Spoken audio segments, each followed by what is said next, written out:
der akulo wala der wadila iyal te madrasa wala der ilaji ita be ilaji ma iyal fi guru su jatu bodi banki nasa indu de nasa mobile money jagal der ya molo sunu ana gala ana belgo wen ya banati Allah ma kun ay amsa ana ma belgo jaman kan nasu be bi gurus be kuto fi bibasa jaman go fi bibasa nas kam gurus kun go fi yana ita be jaga su kuto gurus jatu fi mobile money be ta jaman wuri ni ma ta kalam ta di jede ma ta jaga su gurus be banki de junubindel be ga mamoru de rawe junubin masakal kalam ta watania wala kalam ka insadia mapi le junubin kan gelba de junubin de ligomi wet kan jaman kalam de mapi junubin kan indu hinia junubin kan indu muhabba ma ba kula gazol wo be kap gale na ala be gale yalto badima be kun nazid lakini asade kalam de be ga mapi. Live from Juba, on air and online. This is iRadio News. Good afternoon. This is iRadio News. First, here are the headlines.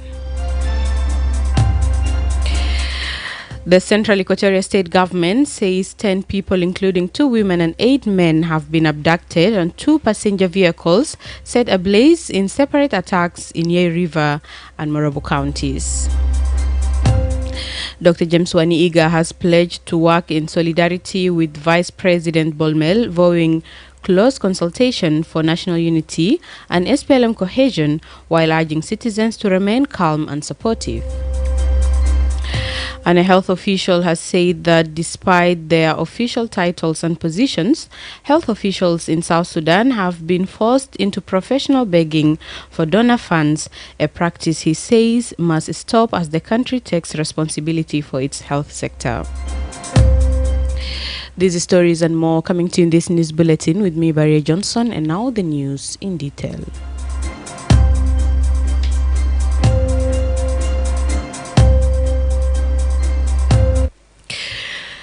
Central Equatoria State Government says 10 people, including 2 women and 8 men, have been abducted and 2 passenger vehicles set ablaze in separate attacks in Yei River and Morobo counties. In a statement issued Tuesday afternoon, Leon Abe Brown, the State Minister of Local Government and Law Enforcement Agency, said the abductions took place in Lasupayam of Yei River County. He stated that in a separate incident, another group of attackers touched vehicles in neighboring Morobo County. Brown did not indicate the exact date of the incidents, but accused armed elements of the opposition National Salvation Front (NAS) of being behind the attacks. He condemned the abduction of civilians, describing the act as barbaric. He said, and I quote, "The Security Committee strongly condemned the recent abduction of 10 people in Lasupayam, Yei River County, and the burning of 2 vehicles in Morobo County, allegedly carried out by elements of the National Salvation Front." End quote.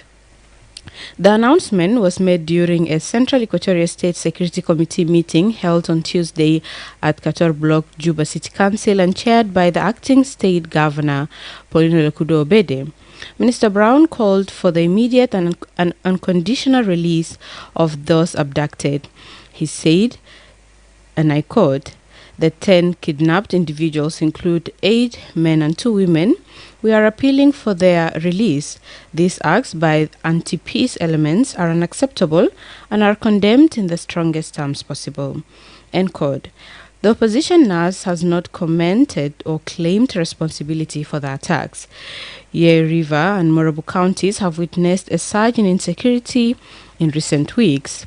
Fighting has also been reported between government forces and the Sudan's People Liberation Army in opposition, SPLIO, in parts of Morobo County in recent weeks.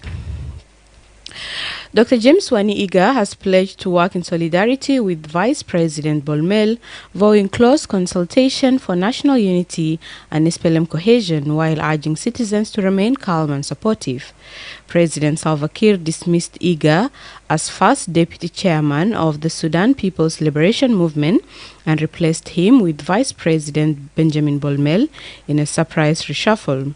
Speaking to the state-owned SSBC after meeting his successor, Vice President Bolmel, Iga said he had agreed to work with him to promote the welfare of citizens. I've come to say hi, and as a matter of fact, we share a lot in common, and we will be sharing a lot more in common in the area of governance, in the area of SPLM, especially holding this docket of economic cluster. And some of us were there for quite 13 years, and I think now we can become useful. So we agreed we will be cooperating in different ways, really for the welfare of the people of South Sudan, and specifically for the welfare of the SPLM. Iga described his removal as a normal change in government and urged party members and citizens to remain calm. And so in short, we are going to be consulting, we will be working in solidarity, and our people also should remain calm. Changes with our all over the world are like that. Nobody is permanent. President Kiir, who is also the SPLM chairman, had earlier removed Iga from his position as vice president for economic cluster in February, appointing Bolmel in his place. In the recent SPLM leadership reshuffle, Daniel Awed Accord and Kolmanyang Juk were also relieved as second and third deputy chairpersons respectively. Mary Apai and Simon Konpoj were named as their replacement. A health official has said that despite their official titles and positions, health officials in South Sudan have been forced into professional begging for donor funds, a practice he says must stop as the country takes responsibility of its health sector. Dr. Kidende Chong, Director General for Preventive, stressed the need for increased collective investment in the health sector. His call comes amid the ongoing cholera outbreak in the country, which has affected over 66,000 people and claimed more than 1,200 lives. According to the Director General, over 95% of the cholera patients have recovered, with the death rate still alarming. Dr. Chong made these remarks at the addition of pneumonia and rotavirus vaccines to South Sudan's routine immunization at Al-Sabah Hospital in Juba yesterday. I want to say this frankly, we have never been proud for being dependent on the donor funding. It's only that human beings do not want to accept the reality. When we say these are donors, the engagement we normally go through with them is quite painful. It's beyond the ones that we are seeing seated here. These are intermediate agencies. Those who give money, the negotiation is never balanced. I want to be very frank. We have done this for years. At times, we feel a lot of humiliation in the process, especially when the co-financing, when you are not putting something on the table. It is really painful. We feel at times as if we are begging. And we sometimes feel to be very comfortable with it, simply because we are human. In September 2000, 189 heads of state adopted the Millennium Declaration, designed to improve social and economic conditions in the world's poorest countries by 2015. Subsequently, most countries have not met their commitment to the Abuja Declaration of allocating 15% of their annual budgets to health. However, Dr. Kidende is calling on South Sudan's government, private sectors and communities to invest in the health sector to avoid over-reliance on donors. Someone who comes following us along the road here in front of the supermarkets and restaurants, asking us for something, we look down at them, we call them beggars. When you come and find us in the office seated with my friend Atem and even Tongon on the table with a tie and a coat and maybe an AC with a funny title called Director General, we are busy writing proposals. We feel comfortable that we are doing a job. But honestly speaking, we are also begging. We are being pushed to be professional beggars. Use the language. This is what they want. You don't do like this. And we need to recognize that is also begging. The way we are being treated, it shows that we are begging.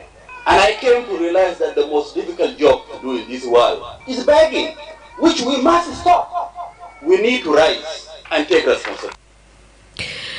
More than 100 medical doctors began sitting for their license exams on Monday, according to the South Sudan Medical Council. Rosa Jack, the council chairperson, says the doctors taking the professional exams have completed nearly 19 months of post-medical school training in various teaching hospitals.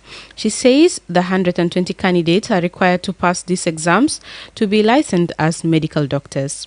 She urged the National Ministry of Health to provide support and employment opportunities for those who will pass to enable them to deliver healthcare services across the country. When they finish their training in the medical schools, they go through training for almost 19 months in different hospitals, teaching hospitals. And then after finishing that training, they have to take these exams. It is after passing these exams that they are licensed to be medical doctors. We are calling upon the National Minister of Health that when these people, when they finish the exams, that they get the necessary support and employment so that they go down there to the states to deliver the needed services to our communities outside. Dr. Anthony Lupai, the Director General of Juba Teaching Hospital, says the doctor's training is designed to integrate academic knowledge with practical hospital experience. He says this is to ensure that doctors are equipped to handle real-life emergencies and provide quality patient care. The Director General of Juba Teaching Hospital, Dr. Anthony Lupai, says this training that were done was to have the integration between the clinical information they received in the colleges, in the university, and the practical thing that they are going to get on the patients in the hospitals. We made sure that they could at least be in the position of caring the emergencies that they are going to attend to. The South Sudan General Medical Council, an independent regulatory body, oversees the registration and regulation of medical, dental and pharmaceutical professions in the country. In November last year, the body administered the same exams for 120 health professionals, including 95 doctors, 24 pharmacists and 1 dentist. You are listening to iRadio Afternoon News. The South Sudan Association of the Visually Impaired has launched a 3-year sports initiative aimed at promoting inclusion, peaceful coexistence, and intercommunal solidarity in 3 counties. The project, to be implemented in Bor, Pibor, and Yambio counties. It is targeting 9,000 children with and without disabilities as direct beneficiaries across 60 schools, 24 coaches and 2 sports federations, while indirectly reaching over 30,000 people. The project, in partnership with Light for the World, aims to tackle hate, discrimination, and social division through inclusive sports. The project also focuses on the formation of mixed sports teams and community dialogue groups for boys and girls from previously conflicting communities. According to the program, it will expand the Blind Football League to promote disability inclusion in sports. The initiative will further address capacity building for male and female coaches and education of stakeholders on anti-discrimination sports practices. It is expected to increase the participation of girls and women, to challenge gender stereotypes, boost self-confidence, and improve academic performance. Emmanuel Malesh, the project manager, says the initiative is designed to increase access to community-based sports programs that educate communities on peace, equity, and systematic discrimination while building leadership for social change. This project is going to be in 3 locations, both South, Pibor and Yambio. The activities include the forming of sports teams, community dialogues for boys and girls, fostering integration and promoting inclusion, expanding light football, and also the project will address discriminations in school by involving children with and without disabilities in sports and promoting inclusion. Furthermore, will also be capacity building coaches and also teachers to reduce hate and discrimination within schools, with increasing women and girls' participation within the sports. This further will help us combat the stereotype on gender discrimination. The aim of this project is for us to enhance intercommunal solidarity and peaceful coexistence. Our target for this project is 9,000. With about 60 schools, and we will also be working with 24 coaches but also 2 federations, from the Paralympic to the South Sudan Football. On his part, Louis Mawood, the chairperson of the South Sudan Visually Impaired Association, says sports help them navigate through the challenges they face in life. The combination of sport and disability rights advocacy, and I believe that through our collective effort and all the other stakeholders, we will be able to take this sport much further by working tirelessly toward ensuring the participation of the South Sudan blind football team in the Paralympics 2028 is an important goal that we all need to work towards. The importance of blind sport helps us solve many puzzles that have always been challenging to us. One of them is making persons with disabilities more visible in the society.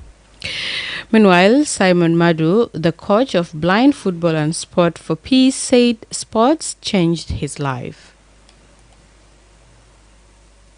I am a product of what Sport for Peace can achieve. My story began in Mahata IDP camp. I am one of the people who were displaced by the war in 2013, alongside many other youth and many families. In Mahat, there was no peace among ourselves. There was division. We were not staying together until something happened. Light for the World came in with an idea of Sport for Peace. We saw something different. We saw people who could not stay together, now we're staying together. We saw enemies becoming friends. We saw people who could not share a table, now sharing a meal. That was extraordinary. And that is when I get to realize that there is so much power in sport. Sport can bring people together. Sport can build a nation.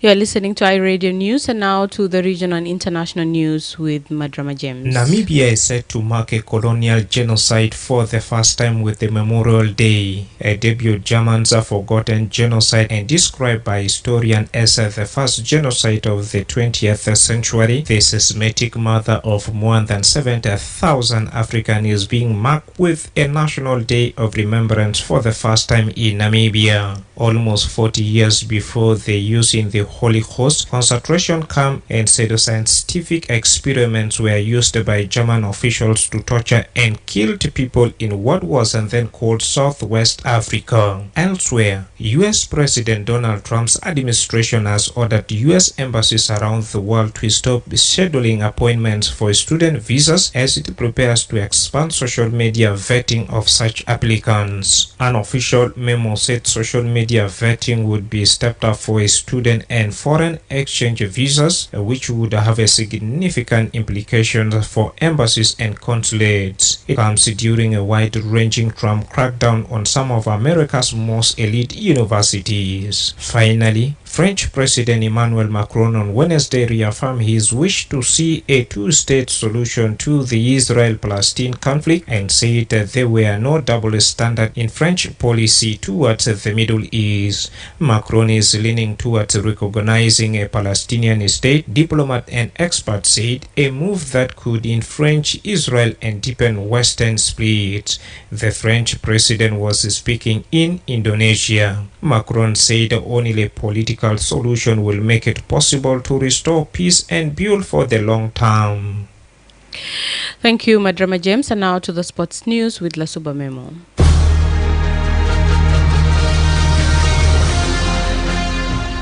Thanks, Baria Johnson. In the world of sports, let's begin at home. Al Ghazala FC WOW has officially qualified for the South Sudan Premier League after emerging as the champions of Group A in the National League. The team sealed their promotion in style with a dominant 10-1 victory over El Tihad in their final group match yesterday. Meanwhile, the winner of Group B is yet to be determined, with one team still to join Al Ghazala in the top flight league. In a Premier League fixture played yesterday, Al Merreikh Bentiu claimed third place after a resounding 6-0 win over Koryambor. Today's action will see Olympic Rang face off against Qatar FC in another exciting Premier League encounter. Elsewhere, Lamine Yamal has signed a new 6-year Barcelona contract following a breakout season in which he helped the Catalan club win a domestic treble. The 17-year-old Spain winger's existing deal was set to expire at the end of 2025-2026 season, but his contract keeps him with Barcelona until 2031. Yamal, who made his Barcelona debut As a 15-year-old in 2023, he scored 18 goals and made 25 assists in 55 appearances as Barca won La Liga, the Copa del Rey and the Spanish Super Cup in Hansi Flick's first season as manager. Finally, the driver of a car that plowed into football fans during Liverpool's Premier League victory parade is being held on suspicion of attempted murder. The police there have said. Mayside police say a Ford Galaxy avoided a roadblock by tailgating an ambulance responding to reports of a member of the public having suffered a heart attack. The force say the man, 53 and from the city's West Derby area, was also being detained on suspicion of dangerous driving and driving while unfit through drugs. 50 people, including women, were treated in hospital following the incident in Water Street, which happened shortly after 1800 local time on Bank Holiday Monday. That's all in the world of sports. Back to you, Baria Johnson.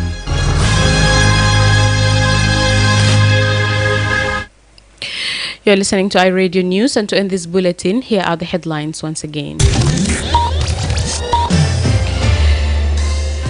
Central Equatoria State Government says 10 people, including 2 women and 8 men, have been abducted and 2 passenger vehicles set ablaze in separate attacks in Yei River and Morobo counties.